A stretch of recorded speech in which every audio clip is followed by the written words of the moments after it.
అదే RTV app వార్తల్ని క్షణాల్లో చదివే అవకాశం ఉంటుంది. ఒక న్యూస్ పేపర్, ఒక టెలివిజన్ ఛానల్ మీ చేతుల్లో ఎప్పుడూ ఉంటాయి.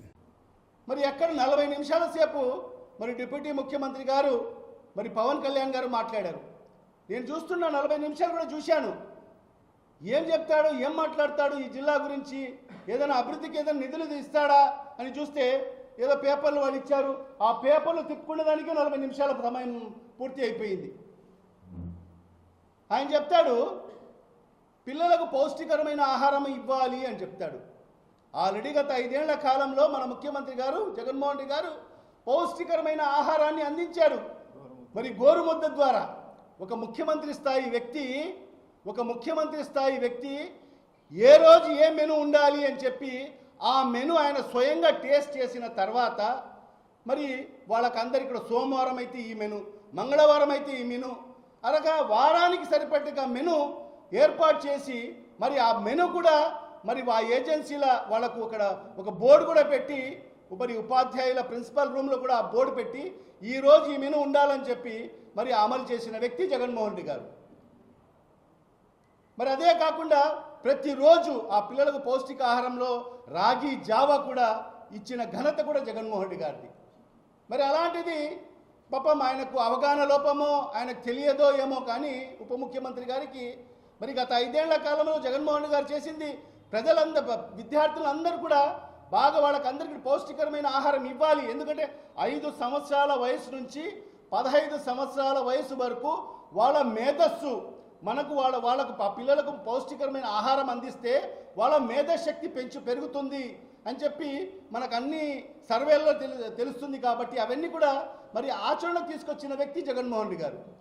మరి ఇవన్నీ కూడా మరి ఇన్ని కార్యక్రమాలు చేసి ఇన్ని స్కూల్స్ అభివృద్ధి చేసి ఈరోజు డిప్యూటీ ముఖ్యమంత్రి గారు పవన్ కళ్యాణ్ గారు మరి గత 5 ఏళ్ల మునుపు అదే స్కూల్ ఒకసారి చూసింటే మరి ఆయనకు అర్థమయ్యేది మరి ఈ గత 5 ఏళ్ల కాలంలో ఈ స్కూల్స్ ప్రభుత్వ బడులు డెవలప్ అయ్యాయా లేదని.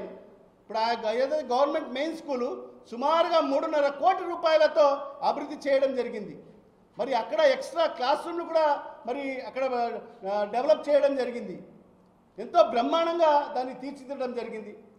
రాష్ట్ర వ్యాప్తంగా కూడా 44,000 పాఠశాలలు మరి 3 విడతల్లో మరి అభివృద్ధి చేసిన ఘనత కూడా జగన్మోహన్ రెడ్డి గారు దక్కుతుంది. మరి ఏనాడైనా చంద్రబాబు నాయుడు గారు మరి ఎప్పుడైనా ఏ స్కూల్ అయినా డెవలప్ చేశారా అని చెప్పి ఒకసారి సమాధానం చెప్పమనండి. ఎక్కడైనా స్కూళ్ళలో ఒక టాయిలెట్లు కట్టించిన పరిస్థితి మనం చూశామా? మరి ఆ టాయిలెట్లు కట్టించినా కూడా మరి ఏదో దానికి నీళ్ళు లేక మరి దాన్ని అధ్వానంగా మరి వాడకంలో లేకుండా చేసిన ఘనత గత ప్రభుత్వాలది. మరి అవన్నీ కూడా ఉండకోకూడదు. మరి ప్రతి ఒక్కరు కూడా గవర్నమెంట్ స్కూల్స్ అనేది కార్పొరేట్ స్కూల్స్కు ధీటుగా తయారు చేయాలి అనే ఆలోచనతోనే మరి జగన్మోహన్ రెడ్డి గారు విద్యారంగంలో అనేక విప్లవాత్మకమైన మార్పులు తీసుకురావడం జరిగింది. ఇది సామాన్యమైన విషయం కాదు. ఇది దేశానికే మన ఆంధ్ర రాష్ట్రం ఆదర్శం. గత 5 సంవత్సరాలు విద్యారంగంలో, విద్య మరి వైద్య రంగంలో మరి అలాంటిది ఈరోజు వీళ్ళు గొప్పలు చెప్పుకునే దానికోసం ఈరోజు పెద్ద సభలు ఏర్పాటు చేసి మరి టీచర్స్ మరి విద్యార్థుల మీటింగ్ ఏర్పాటు చేయడం ఎంతవరకు సమంజసమని చెప్పి కూడా ఈ సందర్భంగా మరి ఈ ప్రభుత్వాన్ని ప్రశ్నిస్తున్నాను. మరి అదే కాకుండా మరి పవన్ కళ్యాణ్ గారు వచ్చి ఏం మాట్లాడంటే ఈ జిల్లాకి ఏదైనా నిధులు ఇస్తామని చెప్పి ఒక మాట చెప్పలేదు. మరి ఏదైనా ఇక్కడ కార్యక్రమాలు చేస్తామని చెప్పి ఇక్కడ ఒక మాట అనలేదు. మరి అదే కాకుండా మరి ఈరోజు జరిగిన సభలో మరి మన కడప శాసనసభ్యురాలు నిజంగా ఆమె మాట్లాడుతున్న తీరు చూస్తుంటే ఎలా ఉందంటే గత ప్రభుత్వంలో అంట జగన్మోహన్ రెడ్డి గారు ట్యాబ్లు ఇచ్చి విద్యార్థులను చెడగొట్టారంట. ఎక్కడన్నా ఇది ఈరోజు మారుతున్న టెక్నాలజీకి అనుగుణంగా అంటే మీ పిల్లలు మాత్రమే ట్యాబ్లు వాడాలి, మీ పిల్లలు మాత్రమే, మాధవిరెడ్డి గారి పిల్లలు మాత్రమే, శ్రీనివాసరెడ్డి గారి పిల్లలు మాత్రమే, పవన్ కళ్యాణ్ పిల్లలు మాత్రమే, లోకేష్ బాబు పిల్లలు మాత్రమే, వాళ్ళు మాత్రమే ట్యాబ్లు వాడాలి. సామాన్యమైన ప్రజలు వాళ్ళ పిల్లలు ట్యాబ్ల ద్వారా వాళ్ళు విద్యాభ్యాసం చేయకోకూడదు. పేద మధ్య తరగతి వాళ్ళు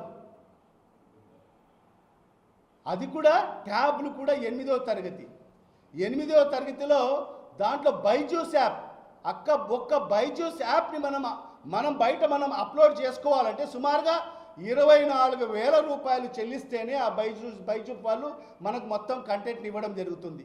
మరి అలాంటిది ఒక ట్యాబ్లో బైజూస్ యాప్ని అప్లోడ్ చేస్తూ మరి అదేవిధంగా దాని ప్రికాషన్స్ కూడా తీసుకోవడం జరిగింది అధికారులందరూ కూడా. వేరే యాప్స్ ఎక్కడ కూడా దాంట్లో అప్లోడ్ కావు. ఎవరైనా తెరవాలన్నా కూడా దాంట్లో తెరిచే పరిస్థితి లేకోకుండా కేవలం ఆ బైజూస్ కంటెంట్నే దానికి కన్ఫైన్ చేస్తూ మరి అలాంటి ట్యాబ్లను విద్యార్థులకు అందిస్తే మరి దాన్ని కూడా వీళ్ళు ఈరోజు అవహేళన చేస్తూ ఈరోజు మాట్లాడడం ఎంతవరకు సమంజసమో ఒక్కసారి ఈ రాష్ట్ర ప్రజలు గమనించాలి. మరిన్ని వీడియోస్ కోసం ఛానల్ ని సబ్స్క్రైబ్ చేయండి, లేటెస్ట్ అప్డేట్స్ కోసం వాట్సాప్ ఛానల్ ని ఫాలో చేయండి అండ్ లింక్ డిస్క్రిప్షన్ లో ఉంది.